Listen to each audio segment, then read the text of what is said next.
You ask Tiger to solve. This deals with linear equations with one unknown.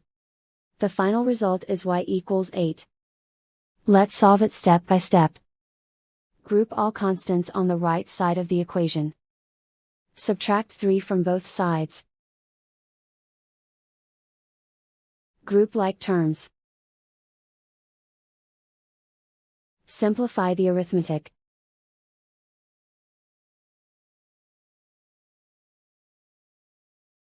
Isolate the y. Divide both sides by -5.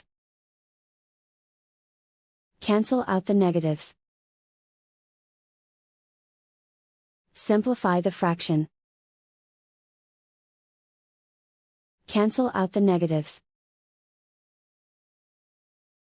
Find the greatest common factor of the numerator and denominator. Factor out and cancel the greatest common factor. And so the final result is y equals 8.